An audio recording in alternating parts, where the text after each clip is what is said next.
এ আমার বাবা, তাফসীরের কিতাবের ভিতরে লেখে এক দিনদার দম্পতি জঙ্গলে বসবাস করে, একটা গাভী পালতো, গাভীটায় দুধ হয়, দুধ দোহন করে সংসার চালায়। আর ওই স্বামী বেচারায় জঙ্গলে কাঠ কেটে কেটে কোনো রকম নুন আনতে পান্তা পোড়ায়। এই গাভীটার যখন বিক্রি করে, গাভীটার পেট থেকে আল্লাহ একটা বাছুর দিয়েছে, একটা বাচ্চা দিয়েছে। এই বাচ্চাটার কালার হলো একেবারে গাঢ় হলুদ। সুবহানাল্লাহ কোন সবাই। এই বেচারায় কাঠুরিয়া কিছুদিন পর অসুস্থ হয়ে যায়। বিবিরে ডাক দেয়া বলে, বিবি গ,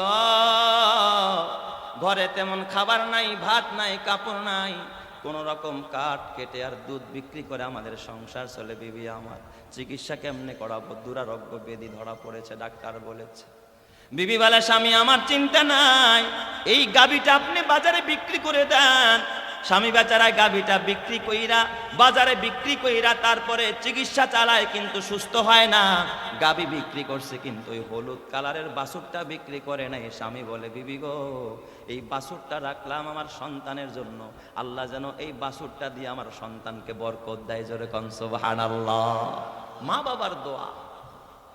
কিছুদিন পরে স্বামী বেচারায় মারা যায়, কিন্তু সন্তান বড় হয়, সংসার চালাইতে জঙ্গলে কাঠ কাটে।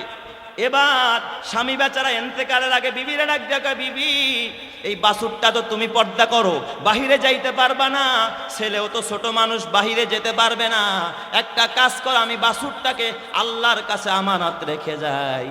স্বামী বেচারা এন্তেকালের আগে বাছুরটাকে জঙ্গলে নিয়ে ডাক দিছে, ও ইব্রাহিমের রব, ও হযরতে ইসহাকের রব, ও হযরতে ইয়াকুবের রব, আমার সন্তানটা বড় অসহায়, আমার বিবি পর্দা নিশিন, ঘর থেকে বের হয় না, এই বাছুরটা লালন পালন করার মতো ক্ষমতা তাদের নাই, তোমার কাছে আমানত রাখলাম, তুমি আবার সময় মতো আমার এই আমানতটা, আমার ওই কলিজা সেরা ধন, আমার সন্তানটাকে তুমি ফেরত দিয়া দিও। সুবহানাল্লাহ। দুনিয়ার সবাই আমানতকে এ বাবা ভক্ষণ করতে পারে, কিন্তু একজনে রক্ষা করেন যিনি, তিনি কে? আল্লাহ কি কারো আমানত নষ্ট করে? নষ্ট করে। স্বামী বেচারায় মারা যায়, বাছুরটা ছেড়ে দিয়ে আসছে। কিছুদিন পর এই সন্তান যা কামাই করে তা আবার 3 ভাগে ভাগ করে। 1 ভাগ তিনি সংসারে খরচ করে, আরেক ভাগ আল্লাহর রাস্তায় দান করে, আরেক ভাগ মায়ের হাতে দেয়। সুবহানাল্লাহ কোন সবাই। কাঠ কাইটা যা পায় কয় ভাগ করে? 3 ভাগ। 1 ভাগ সংসারে খরচ করে, আরেক ভাগ আল্লাহর রাস্তায় দান করে দেয়। সুবহানাল্লাহ বলবেন না সবাই। আরেক ভাগ মার হাতে দেয়। কত বড় মায়ের বাধ্যগত সন্তান। মা একদিন ডাক দিয়া কয়, বাবা রে, তুমি তো বড় কষ্ট করো বাবা, কত চড়াই উতরাই পাড়ি দিয়ে সংসার চালাও। সন্তান শুধু দিনের কাজটাকে 3 ভাগ করে তা না, রাতের কাজটাকেও 3 ভাগে ভাগ করে। 1 ভাগ তিনি ঘুমিয়ে কাটায়, আরেক ভাগ মায়ের সেবা করে, আরেক ভাগ রাতের বেলায় তাহাজ্জুদ পড়ে। সুবহানাল্লাহ। আরেক ভাগ কি করে? তাহাজ্জুদ পড়ে। এই সন্তানের প্রতি আল্লাহ রাজি তো মা বাবাও রাজি, মা বাবা রাজি তো আল্লাহ রাজি। সুবহানাল্লাহ। মা কয়, বাজান একটা কাজ করে, এত কষ্ট করা লাগবো না, তোর বাবা একদিন একটা আমানত রাখছে, ওই জঙ্গলে যা, ওই ইব্রাহিমের রব বলে ডাক দিবি, দেখ আল্লাহ তোরে কি করছে, ওই আমানতটা ফেরত দিয়া দিছে। সুবহানাল্লাহ কোন সবাই। যেমন মা তেমন সন্তান। জঙ্গলের ভিতরে গিয়া ডাক দিছে, ও ইব্রাহিমের রব, ও হযরতে ইসহাকের রব, ইয়াকুবের রব, আমার বাবা একটা আমানত রেখে গেছে, আমি বড় অসহায়, আমি বড় কষ্ট করি, দিন সংসার চালাইতে কষ্ট হয়, যদি পারো রব্বুল আলামিন আমার ওই আমানতটা বাবার রাখা ফেরত দিয়ে দাও। এই কথাটা বলতে দেরি তাফসীরের কিতাবে লেখে, বাছুরটা জঙ্গল থেকে এই হাট্টা গাট্টা হলুদ কালারের একটা বাছুর দেখলেই যেন অন্তর ঠান্ডা হয়, চক্ষু শীতল হয়, দেখলেই দর্শক যেন বলে, আহারে এত সুন্দর গরু কোনোদিন হতে পারে নাকি। তাসরুন নাজিরিন, দেখে এত সুন্দর একটা গাভী সামনে এসে দাঁড়ায় গেছে। সুবহানাল্লাহ। এটাই ছিল সেই গাভী। ছেলেটা এবার গাভীর কান ধরছে, গাভী ডাক দিয়া কয়, ও আল্লাহর বান্দা, ইশারায় বুঝাইতে চায় পিঠের উপরে ওঠো, কয় না আমার মা পিঠে উঠতে পারে নাই, কান ধরে বাসায় নিয়ে আসছে। মা দেখাও শুকরিয়া আদায় করছে রবের, ইয়া রব্বি লাকাল হামদু কামা ইয়ামবাগি লিজালালি ওয়াজহিকা ওয়া আযীমি সুলতানিক। আল্লাহ তোমার প্রশংসা, তোমার মতো আমানতদার পৃথিবী আর দ্বিতীয় কেউ নাই। রবের প্রশংসা করে কয়, বাবাই বাছুরটা নিয়ে বাজারে যাও। ছেলে বাজারে যাইতেছে, জিজ্ঞাসা করে, মা বাছুরের দাম কত চাবো? বলো মা বাছুরের দাম কত চাবো? মা ডাক দিয়া বলে বাজান এই বাছুরের দাম তুমি চাইবা 10 দিরহাম, তবে যিনি কাস্টমার তারে বলবা মায়ের অনুমতি ছাড়া গাবিটা দিব না। ঠিক বাজারে নিয়ে যাচ্ছে, পথির মধ্যে দেখে সাদা পোশাক, সাদা দাড়ি, পাগড়ি পরা এক বুজুর্গ দাঁড়িয়ে বলে বাজান তোমার গাবির দাম কত? কয় মায় বলছে 10 দিরহাম চাইতে বলছে, তবে মায়ের অনুমতি ছাড়া গাবি দেওয়া যাবে না। সুবহানাল্লাহ কোন সবাই? কয় না বাজান আমি খুব ব্যস্ত, একটা কাজ করো গাবিটা দিয়ে দাও, আমি 20 দিরহাম দিয়ে দিই। সুবহানাল্লাহর সাথে দুশ্মনী আছে আপনাদের? জোরে কোন সুবহানাল্লাহ। কয় দিরহাম দিয়ে দেই? 20 দিরহাম। কয় না মায়ের অনুমতি ছাড়া দেওয়া যাবে না। কয় তাইলে যাও বাসায় যাও অনুমতি নিয়ে আস। ছেলেটা বাসায় এসে মারে ডাক দেয়া কয় মা 10 দিরহাম চাইলাম, 20 দিরহাম কাস্টমারে মূলা। মায় কয় বাবা বরকত আসছে। সুবহানাল্লাহ বলেন সবাই। পরের দিন কয় বাবা আজকেও গাবি নিয়ে যাও, তবে আজকে গাবির দাম 10 দিরহাম চাইবা না, আজকে গাবির দাম চাইবা 40 দিরহাম। সুবহানাল্লাহ বলেন। সন্তান আবারও গাবি নিয়ে বাজারে যায়, পথে মধ্যে ওই বুজুর্গ পাগড়ি পরা, সাদা দাড়ি, লম্বা জামা। কয় তোর গাবির দাম কত? কয় 40। কয় আমার মায়ের অনুমতি ছাড়া দিব না। কয় বাবারে আমার হাতে সময় নাই, আমি বড় ব্যস্ত মানুষ, 80 দিরহাম দিম, আমারে দিয়া দে। সুবহানাল্লাহ কোন সবাই? এই যুগের ছেলেরা হইলে দিত না, নিয়ে আসতো, দিয়া কইতো মা যা চাইছো তার ডাবল পাইছি। সুবহানাল্লাহ কোন সবাই? সন্তান আবার গাবি নিয়ে বাসায় মারে ডাক দিয়া কয় মা আজকে 40 চাইলাম, ওই বুজুর্গ লোকটা 80 বলতেছে। মা চোখের পানি ঝরা ডাক দিয়া কয় বাবা রে, ও আমার কলিজার টুকরা সন্তান, আমি তোর প্রতি খুশি, আমার আল্লাহ খুশি, বুঝেছি আল্লাহ তোরে বরকত দিবে এই গাবি দিয়া। জোরে কোন সুবহানাল্লাহ। তবে বাজান আজকে 3য় দিন গাবি নিয়ে বাজারে যাবি, গাবির দাম হাঁকাবি না, দাম চাবি না, তুই ওই বুজুর্গ লোকটারে বলবি বাজান আমার বাবা নাই, আমি এতিম অসহায়, আজকে এই গাবির দাম কত?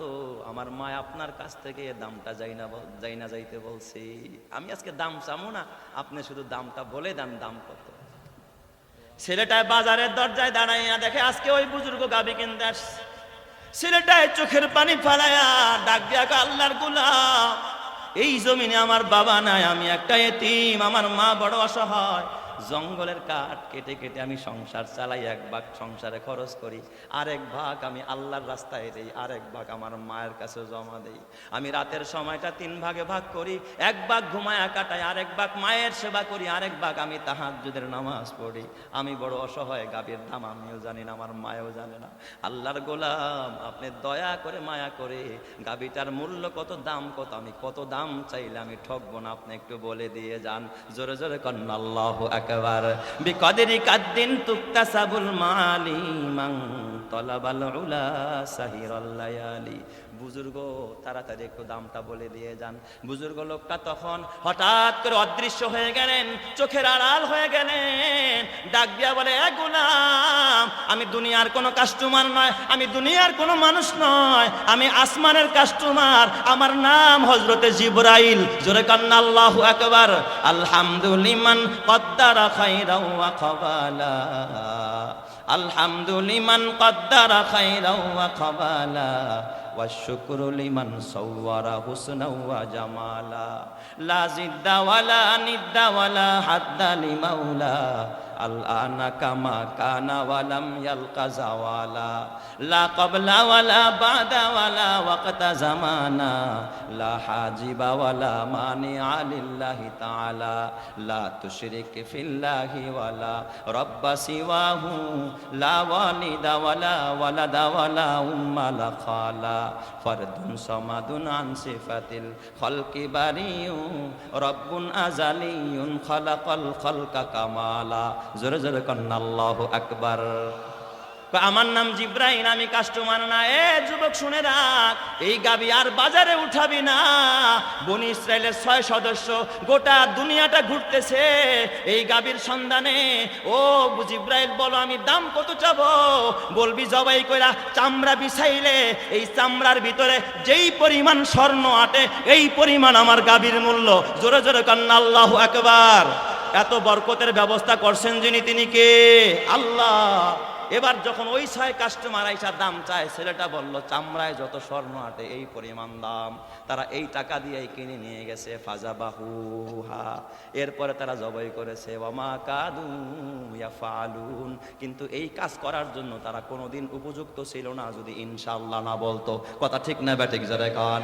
এই আমিল নামক ব্যক্তির গায়ে এক টুকরা গোস্ত, কেউ বলে জিব্বা, কেউ বলে ল্যাঞ্জা কাইটা, যখন তার গায়ে লাগাইছে সঙ্গে সঙ্গে আমিল লাভ দিয়া দাঁড়ায় বলে, এই যে তদন্ত কমিটির প্রধান যিনি, নিয়ে আমারে মারছে।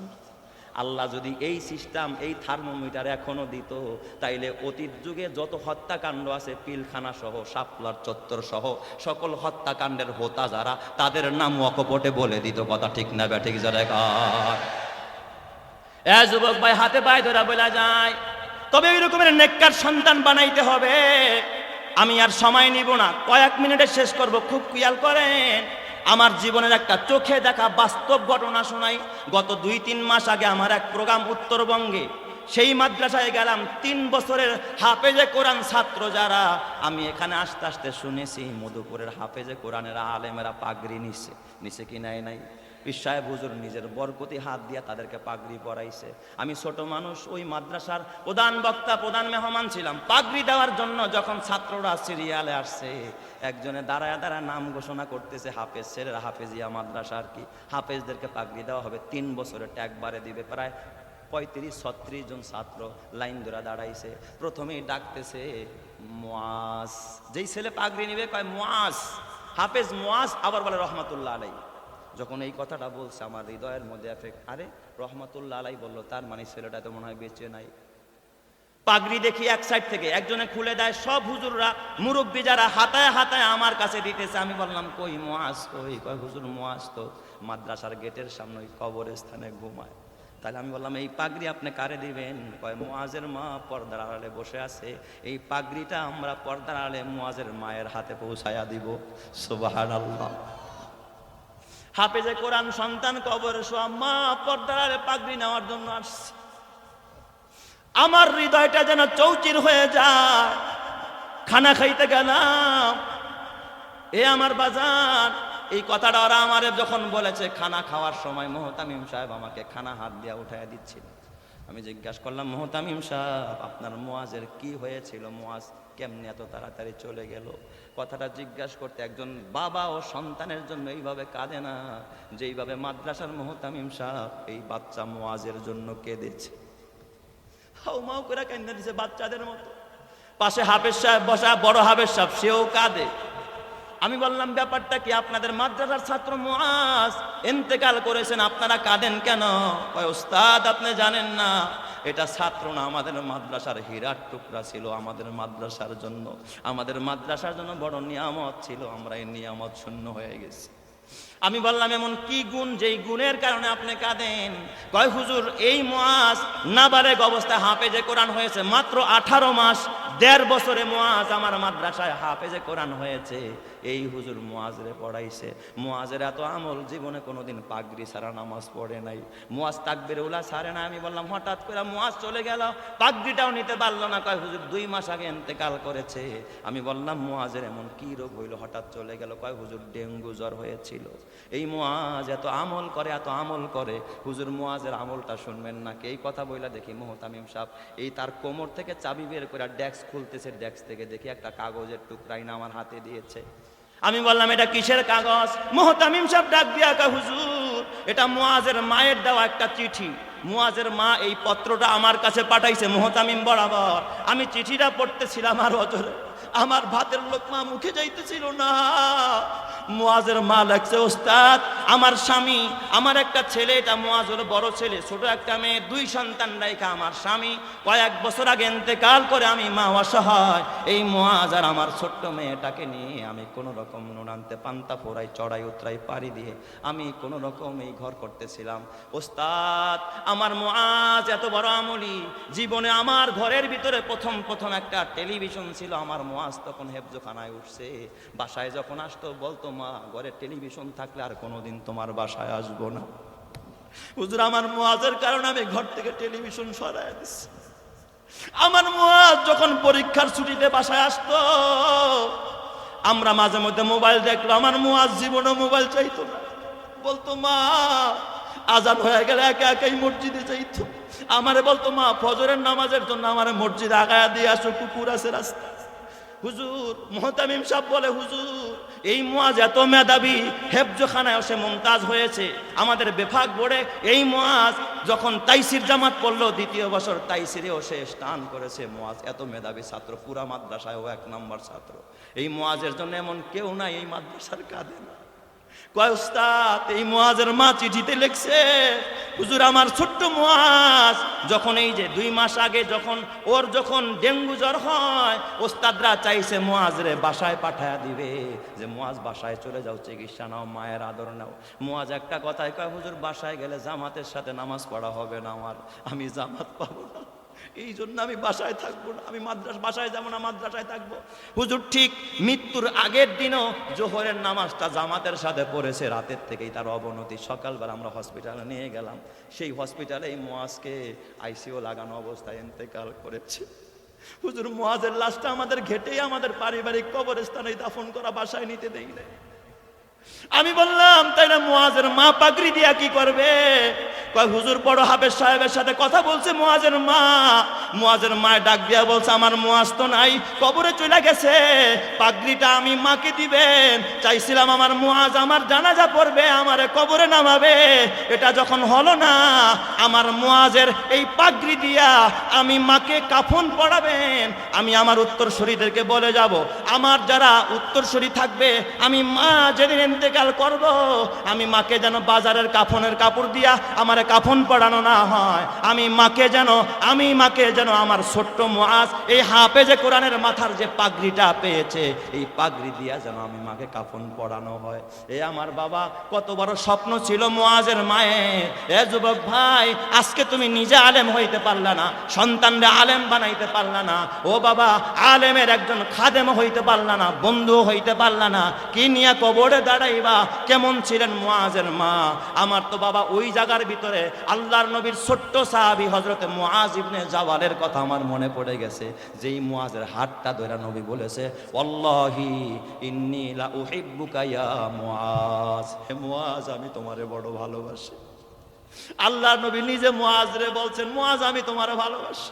যেই মুআজ সম্পর্কে আল্লাহর নবী নিজে বলেছে, আল্লাহর নবী বলে, আলামু উম্মতি বিল হারামি ওয়াল হালাল মুআজ ইবনে জাবাল।